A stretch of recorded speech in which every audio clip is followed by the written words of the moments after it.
Sir एक student ने comment किया है कि सेफ्टी सुपरवाइज़र का रिस्पॉन्सिबिलिटीज़ क्या है।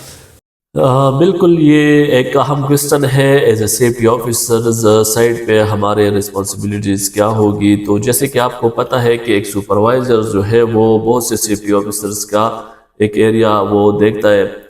हम 50 वर्कर्स पे एक सेफ्टी ऑफिसर को हायर करते हैं, जबकि सुपरवाइज़र जो है वो तकरीबन 5 से 6 सेफ्टी ऑफिसर्स का सारा एरिया वो मॉनिटर करता है। सेफ्टी ऑफिसर की मेन रिस्पॉन्सिबिलिटीज़ जो है वो रिस्क असेसमेंट जो है उसको कंडक्ट करना होता है। इसके अलावा जो जितने भी हमारे develop and implement safety procedures जो है वो उसको करना होता है।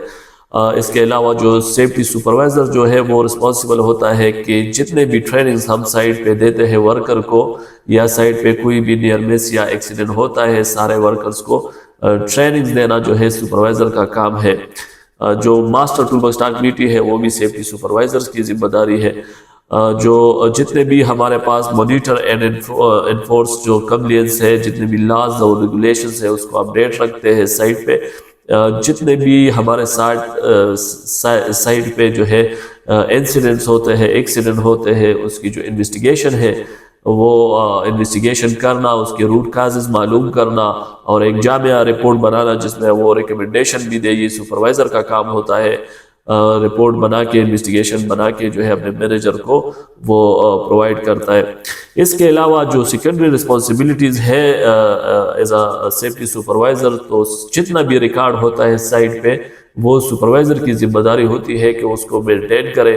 फॉर एग्जांपल साइट पे परमिट जो फॉर एग्जांपल एक फाइल्स हम बनाते हैं जिसमें परमिट बॉक्स परमिट्स के लिए अलग फाइल होता है, investigation, incident, near miss report, injury record, site पे न्यू वर्कर्स का जितना भी रिकॉर्ड होता है सारा सब कुछ वो सुपरवाइजर्स की जिम्मेदारी होती है कि वो मेंटेन रखे।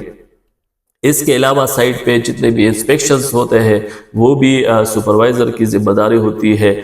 और जितने भी हमारे साथ जो है मैनेजमेंट के साथ मीटिंग्स अरेंज करना और मिनट्स ऑफ मीटिंग बनाना, वो मीटिंग को तरतीब देना, सारा ये भी जो है सुपरवाइज़र की जिम्मेदारी है। जो साइट पे अप टू डेट रेगुलेशंस है, फॉर एग्जांपल मशीनरी में कोई चेंज आता है या हम कोई रिस्क असेसमेंट अपडेट करना चाहते हैं तो ये भी सेफ्टी सुपरवाइज़र की जिम्मेदारी होती है। साइड पे emergency response planning, ERT team को मॉनिटर करना, ये भी सेफ्टी सुपरवाइज़र की जिम्मेदारी होती है। फर्स्ट एड मेडिकल रिस्पांस जो है उसको मेंटेन रखना, और इसके अलावा जितने भी हमारे पास इक्विपमेंट्स इस्तेमाल होते हैं उसके लिए चेकलिस्ट बनाना और उसको देखना जो है सुपरवाइज़र की जिम्मेदारी होती है। जितने भी हमारे साइट में सेफ्टी ऑफिसर्स होते हैं तो उसके लिए एक अहम बात है कि अपने सुपरवाइज़र को फॉलो करें। बाज़ औक़ात हम ये गलती करते हैं कि सुपरवाइज़र को दरमियान में हम स्किप करके डायरेक्ट मैनेजर को रिपोर्ट करते हैं, तो ये गलत बात है। एज ए सेफ्टी ऑफिसर्स हमारी जिम्मेदारी होगी कि हम अपने सेफ्टी सुपरवाइज़र को रिपोर्ट करें और हमारा सेफ्टी सुपरवाइज़र जो है वो मैनेजर को रिपोर्टिंग करे। मगर अगर कोई इस तरह इमरजेंसी आ जाती है, कोई हादसा हो जाता है, फॉर एग्जांपल इंजरी का केस आता है, तो फिर हम डायरेक्ट जो है अपने मैनेजर के साथ रब्ता कर सकते हैं। शुक्रिया।